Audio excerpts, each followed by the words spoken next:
nous considérons que l'importance de l'intelligence artificielle dans l'économie américaine est cruciale. Cette année, près de 3/4 de la croissance des bénéfices des sociétés du S&P 500 sont dus justement au secteur de l'intelligence artificielle. Dans ce secteur, nous distinguons 5 catégories. Tout d'abord, les géants du cloud, ou hyperscalers, c'est-à-dire Alphabet, Microsoft, Amazon, mais aussi Meta et Oracle. Ensuite, les fabricants de semi-conducteurs et de mémoire, comme Nvidia et Micron, les fabricants d'infrastructures, les constructeurs de data centers proprement dits, et finalement, les fournisseurs d'électricité. Prises ensemble, ces 5 catégories d'acteurs de l'intelligence artificielle représentent également près de 3/4 de la performance de l'indice S&P 500 au premier semestre 2026. Pris de manière cumulative, les investissements effectués par ces sociétés de l'intelligence artificielle représentent près de 3,1% du PIB américain, c'est-à-dire le plus grand épisode d'investissement jamais vu dans l'histoire américaine. Plus grand que la création du réseau ferroviaire dans les années 1870 et plus grand que la mise en place d'Internet dans les années 2000. En conclusion, nous considérons que l'intelligence artificielle est une opportunité d'investissement historique et extrêmement intéressante. Pour nous, le principal risque que les marchés sous-estiment aujourd'hui pour l'intelligence artificielle est le risque de financement.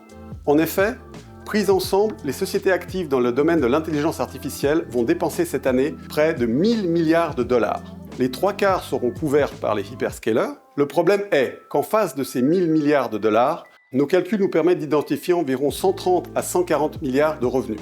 Il y a donc un rapport de près de 7,5 entre les dépenses et les revenus. Nous voyons donc qu'à terme, il pourrait y avoir un problème de financement. Par ailleurs, certains acteurs essentiels de l'intelligence artificielle comme OpenAI et Anthropic, pris ensemble, vont effectuer des pertes cette année d'environ 30 à 40 milliards de dollars. Jusqu'ici, les hyperscalers avaient financé leurs dépenses d'investissement essentiellement par leur cash flow, c'est-à-dire par leur business habituel. À partir de maintenant, c'est-à-dire le troisième trimestre 2026, les dépenses d'investissement des hyperscalers vont être supérieures à leur cash flow.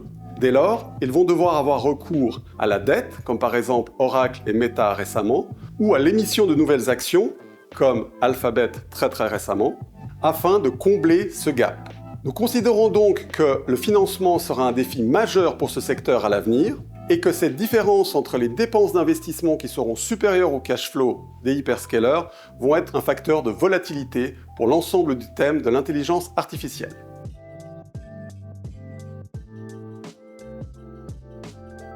Si nous prenons l'indice Nasdaq 100 des 100 plus grandes sociétés américaines, à l'époque, elles étaient valorisées à environ 75 fois les bénéfices, contre seulement 23 fois aujourd'hui.